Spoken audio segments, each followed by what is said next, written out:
मिलण हाण मुश्किल असांजो थिए वञी चो जानी के मूंखे विसारे छॾे वञी चो जानी के मूंखे विसारे छॾे चरियो थी मुंहिंजे लाना वचन ते वेहे चरियो थी मुंहिंजे लाना वचन ते वेहे वञी चो जानी के मूंखे विसारे छॾे वञी चो सोणे के मूंखे विसारे छॾे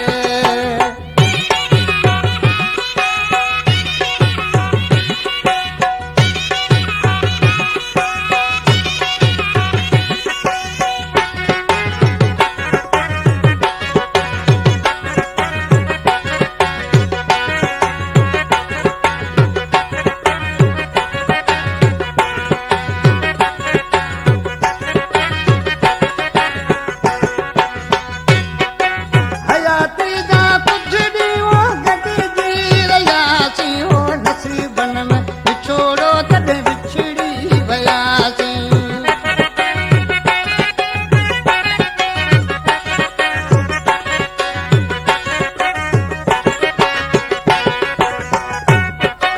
हयाती जा कुछ ॾींहं गॾिजी रहियासीं हो नसीबन में विछोड़ो तॾहिं विछड़ी वियासीं मर्द थी दुखन के मुंहुं मोड़ो ॾे मर्द थी दुखन के यार मोड़ो ॾे वञी तो जानी के मूंखे विसारे छॾे वञी तो सोणे के मूंखे विसारे छॾे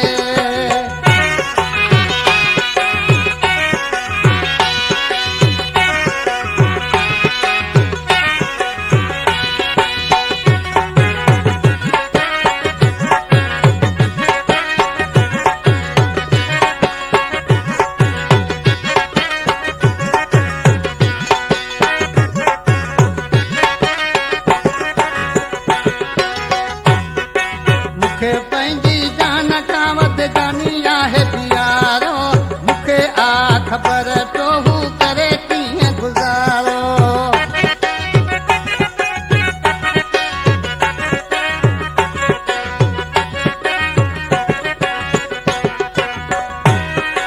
मूंखे पंहिंजी जान खां वधि जानी आहे प्यारो मूंखे आ ख़बर हू तो करे कीअं गुज़ारो कारा वेस पाए ना हू मुंहिंजे लाइ रोए वञी तो जानी के मूंखे विसारे छॾे वञी तो मुंहिंजे सोणे के मूंखे विसारे छॾे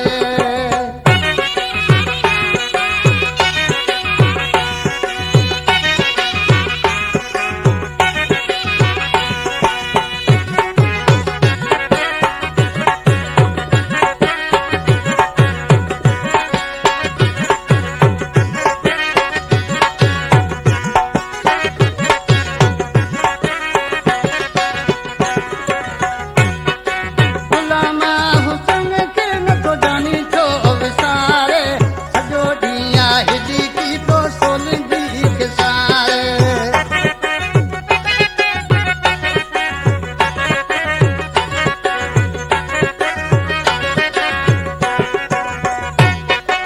गुलाम हुसैन के नथो जानी छो विसारे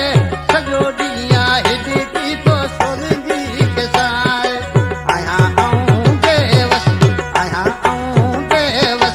मयारूं न ॾे वञी तो जानी के मूंखे विसारे छॾे वञी तो मुंहिंजे सोणे के मूंखे विसारे छॾे मिलण हाण मुश्किल असांजो थिए मिलण हाण मुश्किल असांजो थिए वञी तो जानी के मूंखे विसारे छॾे वञी तो मुंहिंजे सोणे के मूंखे विसारे छॾे वीडियो पूरा देखने के लिए धन्यवाद। सिंधी लोकगीत चैनल में आपका स्वागत है। हमारे इस चैनल सिंधी लोकगीत चैनल को सब्सक्राइब जरूर करें और वीडियो को लाइक जरूर करें ताकि हमारी हर आने वाली वीडियो सबसे पहले आप तक जरूर पहुंच सके। धन्यवाद।